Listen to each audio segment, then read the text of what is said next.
My name is Finn Brigham. I currently live in Asbury Park, New Jersey with my partner Kendall and my dog Fenway.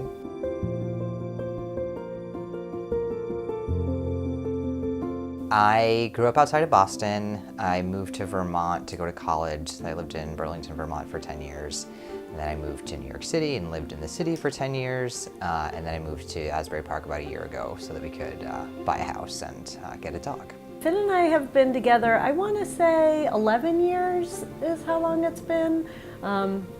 Finn might say 12 or 13. It's a little bit of a moving target. We didn't have like a first date to mark the beginning of our relationship. I realized I was a lesbian, or identified as a lesbian in college, that sort of very traditional coming out. And then I quickly realized how I identified at the time as like a butch lesbian. And at the time, right after college, I worked at a gay bar, and they had a drag queen competition, and they wanted to add a drag king part of it, but they didn't have anyone that wanted to be a drag king, so I volunteered mostly to help out the bar. And I did it, and I really loved it. I had a blast. It was fun. It was very different to like be butch versus like dressing like a man, I felt like, and I did facial hair and the whole thing, and the bravado of it all and the performance part of it. So I really fell in love with it. So then I started doing a lot of drag king performances. And then at some point I realized, could I be a drag king and not identify as transgender? It felt like if you're a drag king, you're transgender, and to sort of own that piece as a drag king. So I did, and then it evolved even further. When I had wanted to change my name. When I moved to New York City, it seemed like a good time because I was sort of starting over. So I changed my name, and then I changed it legally. Then, I don't know, years later I started taking testosterone for a while. I've actually gone off of testosterone because I identify as genderqueer, and I passed really quickly on testosterone, and it just didn't feel right. People saw me as a straight white guy, which was very jarring for me. And now I'm starting this part of the journey of top surgery, and I'm almost 40, but it just seems right. We can talk more about why that might be. But in terms of my gender identity, I identify as transmasculine, I identify as genderqueer. I acknowledge that may continue to evolve. It already has so many times over the course of my life. Finn's considered a lot of different ways to sort of fit into his gender identity over the 10 plus years that we've been together. And so again, we talked a little bit about it being fluid, that, he went on testosterone, went off of testosterone. When we were first together, it was like, oh, I'm gonna stop shaving my armpit hair, or I'm gonna, when he went on testosterone, he grew a beard, and then maybe he didn't, and then he shaved, and then he wanted sideburns, and then, so it's definitely been this winding road. So it makes sense to me that Finn is sort of making this decision. Finn does not go lightly into making decisions. That's sort of who he is as a person. So I'm not surprised at all. This has been, in conversations for years. Being genderqueer makes all of these decisions complicated and hard. If I just wanted to be a male, look like a male, pass as a male, have everyone in the world see me as a male, these decisions would be easier. When I decided to go on testosterone, it was a hard decision. I knew that there was some things that would change and never go back. At the time, I didn't know whether I would stay on it forever. I think that I didn't want to wonder anymore. I didn't want to wonder if this was for me. I wondered if I would go on and everything would feel right all of a sudden and everything would fall into place. And perhaps it was just my internalized transphobia that was keeping me from admitting that to myself. So I really wanted to know what it was like. And when I was on it, honestly, to me, as a genderqueer person, it felt like just a different side of the same coin. There was some things that I really liked better. My voice got deeper, it stayed deeper. That makes me happy, I like that. At the time, I really wanted to grow sideburns. I did, now I don't care about that anymore. But mostly the emotional pieces were really hard for me. As someone had been socialized as a woman, and for the most part, most of the people in my life were women. I felt like I understood women better. All of a sudden, they saw me as a straight man, and the walls were up. People treated me differently. They made assumptions about me. Women were crossing the street to get away from me at night. And I understood all of that. I understood why, but it felt terrible. And also, it had become, over the years, I'd been visibly queer since college, so, going on 20 years. And that was very important to me. The queer community is very important to me. That's where I feel safe. That's where I feel like my people are. And I remember distinctly one time I was driving to Boston to visit family. I have a Jeep Wrangler. I pulled into a gas station and there was what I presumed to be a butch lesbian that was working the pump. And I prepared myself for the oh, hi, hey, we know each other thing, and just nothing from her, just, whatever. And if anything, looking at me like, why are you sort of smiling at me, weird straight guy? And it was so painful to feel like, oh, you don't see me. You don't see who I am. You see this different person. And I hated it. And I couldn't cry. I had a really hard time crying, and sometimes that's like a really helpful release. I felt like, honestly, like I was objectifying women in a way that felt very uncomfortable to me. My libido skyrocketed, which in some ways was helpful. In other ways, it just made me really uncomfortable. It didn't feel like who I was. So again, there was parts of it, mostly the physical parts that I really, really liked, and then the parts about how the world saw me and the emotional pieces were really hard for me. So I chose to go off of it. I may go on again. I may try a lower dose. I don't know. I think it is confusing. It's confusing to me, and so I recognize that. When I get mammed in stores, I really hate it. While at the same time, when I was passing as a straight guy all the time, I didn't like that either. So it's just different problems that are still, the problems are still the same. They just are read differently, right? So that's sort of where my testosterone journey is. In a similar vein, that's why it's been hard to decide about top surgery. It feels very final. When I was on testosterone, I knew I could go off of it. I knew that not everything would go back, but that some of it was reversible, and that felt like a helpful option there. Top surgery, although I suppose is reversible, seems a lot more permanent, so I just wanted to be ready in a very different way.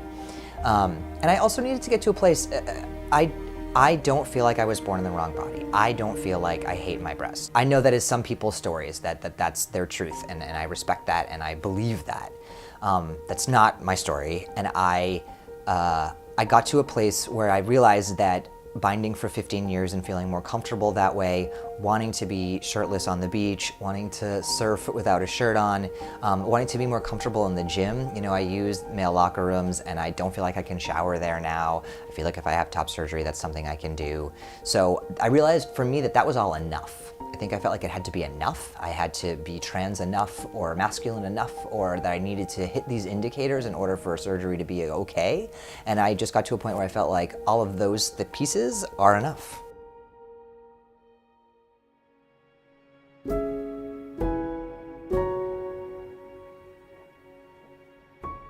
I'm deciding to have the surgery right now for a lot of reasons. It seems like the right time. I think that as a genderqueer person, it can be really hard to make decisions about hormones and surgery and what's right and what's not. In some ways, I'm very jealous of people that their story is, I was born in the wrong body, and I know that I want to have all of the surgery, all of the hormones to completely pass. I know that's some people's truths. It's not mine, which means my path is a lot more complicated. And so each decision or non-decision really speaks to what my gender is, how people see me, how I see myself. And I don't want everyone in the world to see me as a man. I don't feel like a man. I don't feel like a woman, so each decision has been really hard and taken me a long time.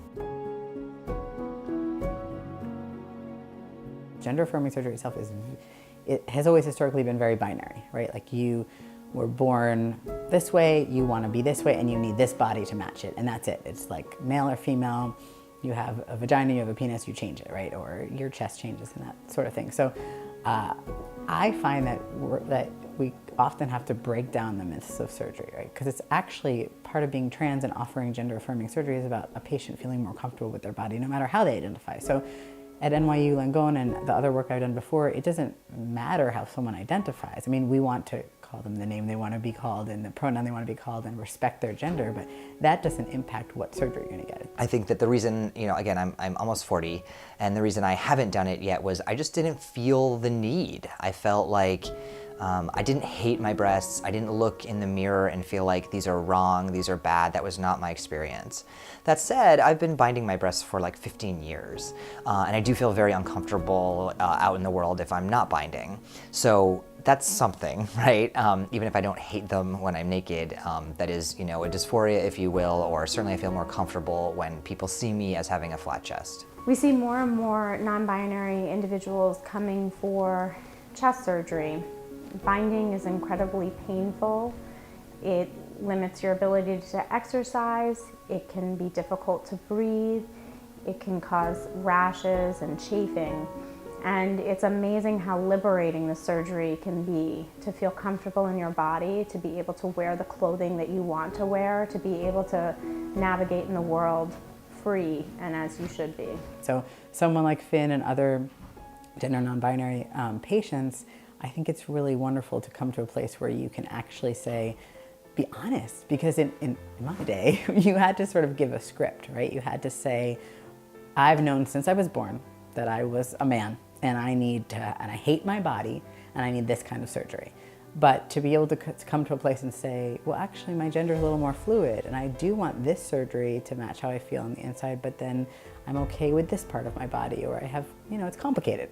So I do think we're seeing a lot more gender non-binary people, and I think it's harder. There's more discrimination in healthcare for those that fall outside of these two binaries. So someone that can't be easily understood as one box male or one box female tend to have a harder time in healthcare, especially because our boxes are so binary. Within healthcare, you kind of have to check off one box or the other. So there's a lot more discrimination that happens there. So I love that I work for a place that can see people outside of those boxes, even though we know what we have to check off for certain things, but we can help the patient feel like you can identify anywhere along the gender spectrum, a combination of different genders or beyond gender. It's about what body you want, how we can provide that for you. There was just a series of things in my life that sort of all fell together. It was about 2 years ago that insurance in New York State started paying for the surgery, which frankly makes a difference to me. Paying $5,000 to $10,000 out of pocket is not something I'm able to do. So when the insurance started paying for it, it made it seem more feasible. Around the same time, new surgeons started coming to New York, and the thought of being able to do it at home and recovering at home was really exciting to me. And through the work that I do at Callen-Lorde, I've been able to get to know some of these surgeons and some of the programs, so that felt more comfortable as well, knowing a surgeon, knowing a place, knowing I could recover at home. And in addition, my closest friend went through the surgery about 6 months ago. And watching them go through it and seeing what their life has been like since, seeing how the hard parts of the surgery and the parts that were not as hard as I thought really made it seem feasible. And so it just felt like right now all of these pieces fell into place and that it was time. Also moving to Asbury Park, living on the beach, I want to be topless on the beach. It's how I would feel most comfortable, I would feel more free, I would feel more confident, and I wasn't at the beach as often before and just wasn't on my mind in the same way. So just all these sort of different indicators all fell into place at the same time and it feels right. We've had a lot of these conversations. His gender identity is, a part of conversations that we have. I wouldn't necessarily say on a day-to-day basis, but it's a piece of our lives. So when I found out that Finn was getting surgery, my feeling was, of course, yep, that makes total sense. Part of the reason I know that this is good for me at this time and that I can, as a genderqueer person, I can identify gender dysphoria, if you will, is imagining what it would be like if I had to go out in the world without my binder on, or that if I was at work and it broke or ripped and I didn't have it. That would be incredibly upsetting for me, incredibly triggering. There's maybe 3 people in the world I feel comfortable around without a binder on. And so, if that happened, I think I would have to go to the nearest store and buy like 6 sports bras to try to get some semblance of that. It would be excruciating for me to try to walk around without a binder at this point. And that makes me feel like this is something that you need to do. Knowing that to be able to sit in that discomfort and understand that and feel what that would feel like is a really helpful way of being like, this is what you should do, so you don't ever have to be in that position ever again.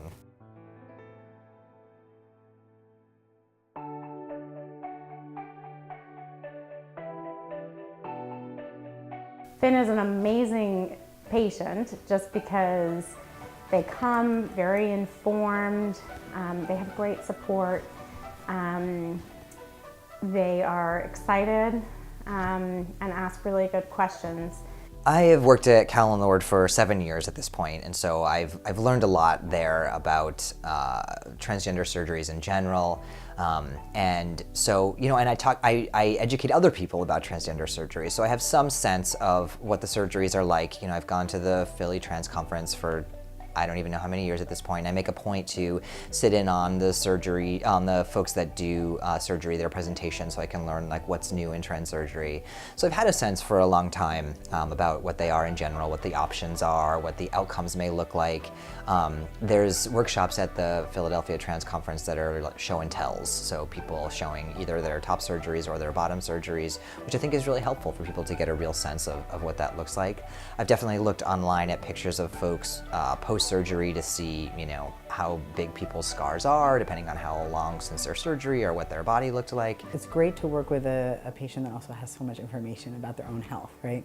And someone that's really connected to the community too, so really knows what questions to ask, how to interpret information, how to connect with the community, and really in charge of their own health.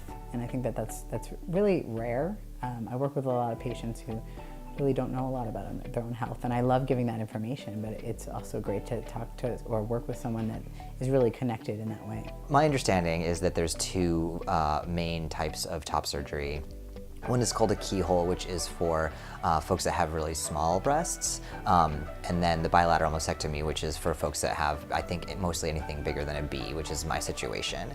And so the keyhole, because you have smaller breasts, you'll have less scarring, which is a great option for some folks. It's not an option for me, and I don't think it's an option for most folks.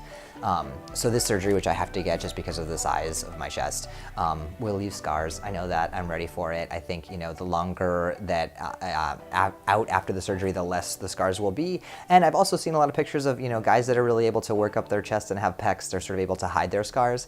I'm almost 40. I don't know how realistic that is, but I can do my best. I think as a genderqueer person, there was some lurking doubt about, is this the right decision? This is quite final. How are you not just a trans man if you have been on testosterone and you get top surgery? So I was sort of processing all that. I just kept coming back to the way that I would feel after, how free I would feel, how happy I would feel, and those things remain. I'm an anxious person. My anxiety tends to manifest around illness, not surgery per se, but illness, and it's flu season. So I've convinced myself that I'm going to get the flu and not be able to have surgery, which actually makes me devastated to think of, which is really telling in terms of how much I want this, because I would be so sad if that happened. And I recognize if that happened, it would just have to get pushed back to another time, but the thought of that just makes me want to cry. So that's helpful to think about, what if it got canceled? A friend, when I was sort of processing this, said, well, you could just walk out that day if you don't want to do it, you have the right. And I was like, oh my God, no, I would never do that. So even the short time I've had, knowing the surgery date has actually really helped me to get to a place of certainty, which I'm grateful for.